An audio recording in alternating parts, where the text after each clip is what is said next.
We're joined by a very special guest. Blake Toppmeyer joins us, the senior national college football columnist for USA Today Network. That's a mouthful. And how can you be a senior, Blake? You're a younger guy. Yeah, well, I'm getting up there, I guess, but still looking youthful, so I'll take it. Does that make John Adams a super senior columnist? I think so. Yeah, he's one of those COVID seniors that just won't ever leave. That's right. He's still got like 8 years of eligibility. Blake, I thought your column was spot on that there might be an anti-SEC bias. Why did you think that when you came away from the college football playoff show that is a television show? I remind everyone. Why did you come away thinking there might be an anti-SEC bias? Well, you look at a couple things. One, start with Tennessee. If they started out at number 7 in the rankings, like, okay, if that's where the committee thought they were last week, then why are they still at number 7 this week? It didn't make a lot of sense when a couple teams lost ahead of them, and you had Indiana leapfrogging Tennessee. You had BYU leapfrogging Tennessee. Both Indiana and BYU shot up 3 spots in the rankings, and Tennessee stood pat, despite the fact that Tennessee beat Mississippi State with relative ease last weekend. Indiana went on the road at Michigan and got a one-possession victory against a 500 Michigan team. BYU needed a last-second field goal, a fourth-down penalty from Utah to rally to win in that game. So it didn't really make a lot of sense as to Indiana and last week, despite the fact that the Tennessee won. So I start with that. But then even bigger than that, it was curious what the committee did with Georgia as compared to Miami. Miami drops 5 spots. Georgia drops 9 spots, both having lost a game last weekend. Georgia lost to a better team. Now, it was a more decisive loss for Georgia, whereas Miami's was close. But it just doesn't really stack up, the fact that Georgia dropped 9 spots and Miami dropped 5. I think what this actually is probably not so much conscious anti-SEC bias. I think what it probably is in reality is this committee is showing a record bias and an eye test bias above all else. And so that's how you get a team like Indiana ranked at number 5 in the rankings, because Indiana has no losses. They're 10-0. So there's a record bias, and Indiana also looks really good on the eye test. And so you combine those 2 factors, and I think that's why you have Indiana in the top 5 in the rankings. So to this point, it does sort of present, I think, as an anti-SEC bias. And as I wrote, sort of tongue in cheek, I worry about Texas. What's going to happen to Texas when the CFP committee realizes that Texas is now in the SEC? Oh my gosh, are they going to fall in the rankings? No, but yeah, I think what this is a record bias, and like I said, an eye test bias. Well, Blake, actually, to your point, though, isn't there an argument that Texas is too high? Because that is a record bias. Texas has their best win is Vanderbilt. I mean, they played the worst schedule in the SEC. So I guess where I would come back is, do you think they're so nervous about SEC bias when you're taking schedule strength over record that they're now choosing the path of least resistance, which is to get the least amount of controversy by just going based off record? I don't think they're probably, consciously worried about having an SEC bias one way or the other.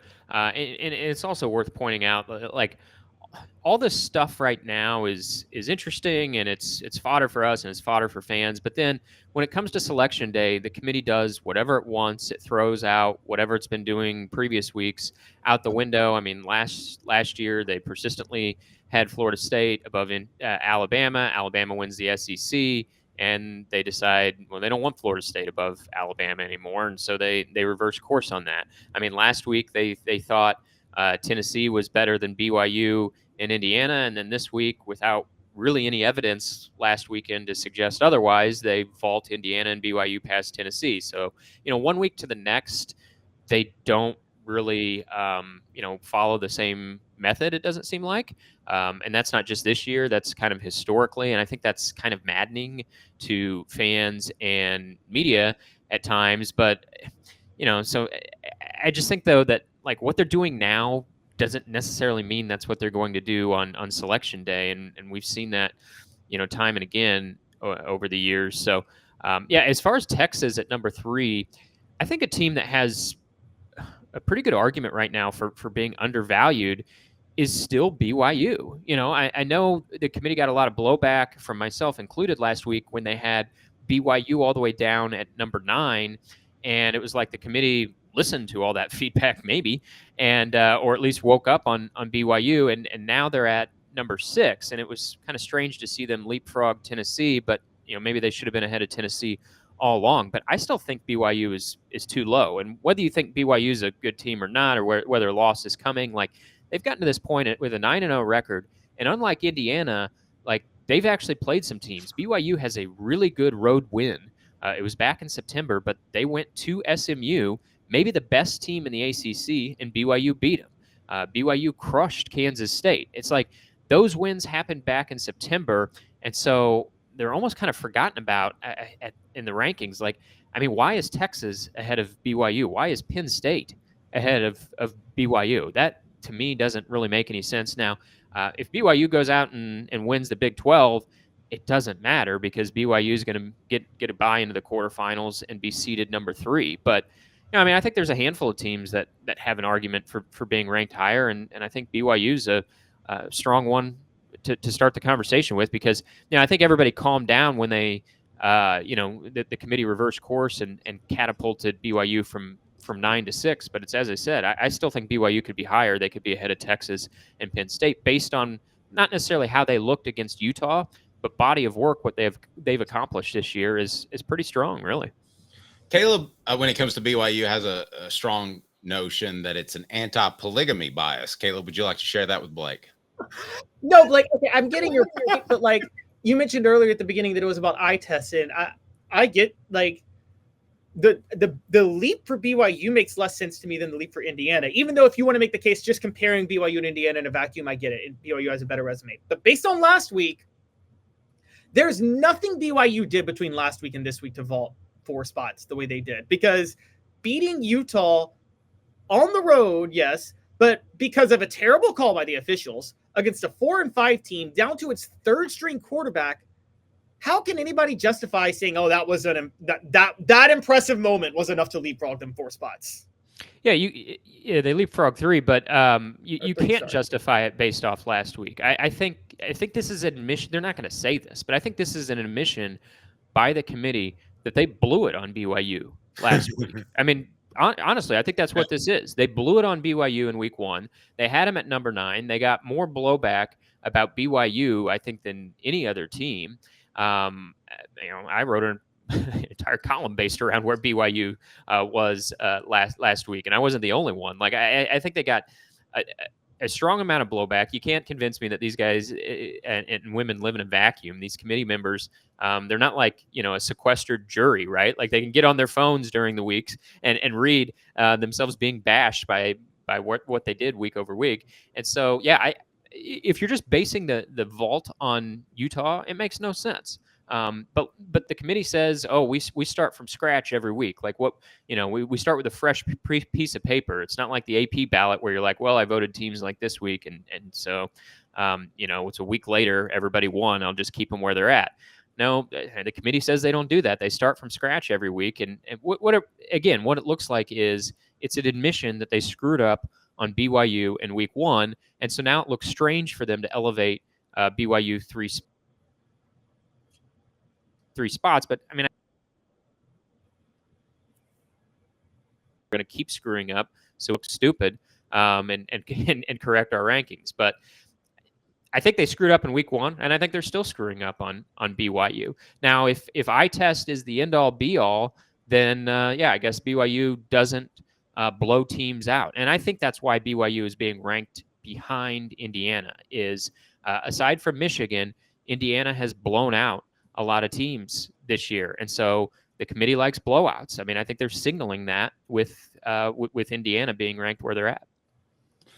I have a notion in the back of my head, and if you want to say this is a crazy conspiracy theory, that's fine. You can go right ahead, Blake. But I have a notion that it used to be Big Ten versus SEC, And now those two groups of power brokers have decided that they're one day going to put together a super conference, and it's going to consist mostly of Big Ten and SEC teams. And I think to that point, they're working together. And I would bet, and I would bet lunch on this. I'd be glad to buy you lunch for coming on regardless. But I would bet lunch or whatever that there will be the same number of Big Ten teams and SEC teams, the same number that make the college football playoff at the end of the year. What do you think of that notion? Is that a crazy conspiracy? Well, I mean, I think it's shaping up as having the same number of teams. Is that going to be the case because those teams are have their thumb on the scales? I don't know about that. Like, I don't really. I mean, the Big Ten is being valued above any other conference, where I feel like the SEC is being undervalued. At least the creme de la creme of the Big Ten. I mean, they've got 4 teams in the top 5. So, you know, the logic on the Big Ten versus the SEC is it's not really in lockstep. So I can't say that I feel like, you know, these conferences are kind of being treated the same, because I don't think they are. But to the notion that they're going to wind up with the same number of teams, whether conspiratorial or not, I think they are going to end up with the same number of teams based on, you know, the Big Ten's got 4 teams incredibly well positioned to make the playoff, whereas, you know, the SEC, I think after last weekend, maybe could have had a case for 5, but when you look at these rankings, it's harder to see a path for 5 teams. So I think they're going to end up with 4 as well. My question, though, is what does the committee do with Indiana if they lose decisively against Ohio State? Because, like, when you see Indiana at 5, you think, okay, they don't have to beat Ohio State. They could be fine at 11-1, and they're in. But again, we just go back to what the committee did this week. They dropped Georgia from 3 to 9, or from 3 to 12. They dropped them 9 spots after 1 game. If Indiana drops 9 spots after 1 loss, they're going to be out of the playoff. So I think there's a lot of Indiana fans right now saying, like, oh, we're at number 5. We're golden. Even if we lose to Ohio State, there's no chance of them being out of the playoffs. I don't think it's as cut and dry like that. I think that logic is based on, like, AP poll logic, right? Like, it's, you know, in the AP poll, maybe they wouldn't drop all the way out of the playoff from a loss to a really, really good Ohio State team. But all bets are off with the playoff committee. And if the committee decides, you know, after seeing Indiana at Ohio State, that they suddenly don't like them so much anymore, I don't think Indiana's spot is guaranteed. They're in good position, but unless they beat Ohio State, I don't think they're guaranteed in. I think they could get in at 11-1. I don't think it's automatic. Blake, I want to throw this out there, and this is what I think a big concern is, and you tell me. You know, there's this whole thing that the Big Ten plays 9 conference games, the SEC plays 8, but every one of these SEC teams that has 2 losses that's being held back, that we both agree by higher teams, every single one of them, down to Texas A&M, played a significant marquee non-conference game, except for Ole Miss, because Lane Kiffin's not going to do that because he doesn't care to. But every other one did. If they're not going to give the SEC credit for doing that, whereas the Big Ten, yes, that 9th conference game is like against Northwestern or somebody, so it's not the same tier. Aren't they eliminating the incentive for SEC teams to schedule marquee non-conference games in the future? I don't think they care what the SEC does in their conference or non-conference games. Like the committee, you know, they're not ESPN executives. They don't. I really don't think the committee cares if the SEC plays 8 or 9 conference games. I mean, if you're Jim Grobe, a committee member, why do you care how many conference games? I mean, it might affect. Well, I don't just mean that. I don't mean the 8 or 9. I mean also just not even scheduling tough out of conference. Why not at this point just play just 4 group of 5 or FCS schools at home out of conference at this point? I mean, I think the committee would say you can do whatever you want with your non-conference schedule, and we don't care. Like, to the detriment of college football fans. I mean, but why does Jim Grobe care about that? Why does Chris Alt care? You know, Jim Grobe, you know, spent 40 years in coaching, including 20 years at Ohio University in the MAC. Why does Jim Grobe care whether Tennessee plays NC State or plays NC A&T? I mean, I don't think this is a some sort of message to do this, that, or the other with your conference scheduling. I don't think the members of this committee care. I'm not saying that their rankings aren't based on who you go play and who you beat. I'm saying, like, I don't think it's a message to do this or that in your scheduling, because I don't think they care. I think they feel like their job is to rank the teams in the order they say fit. And it doesn't mean that I agree with their rankings, but yeah, I don't think that there's some sort of like greater notion of or doing something for the greater good of college football. Their job is to rank the teams, and I think that's all that really the committee members think about. And it's not like some sort of Machiavellian movements to make teams do this or that in their scheduling.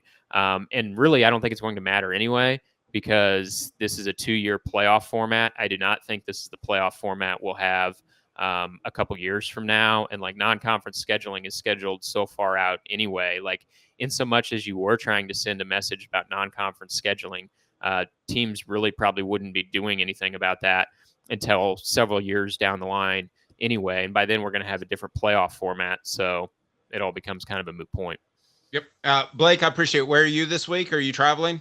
Yeah. So I'll be at Tennessee, Georgia. I'll be in Athens. Oh, okay. Have a safe trip there. I think Grits is the name of my favorite restaurant there in Athens. Have you checked that out? Oh, well, we can't stay in Athens anymore. Way too expensive. Those were the glory days. Yeah. We stay in Atlanta and in the outskirts of Atlanta now. Well, then you can go Papados. That's right there on the Windy Hill exit. I'll tell you a funny story sometime about the only time I got cussed out by Mike Strange, and it has to do with going to the wrong Marriott. Blake, have a great day, buddy. Safe travels.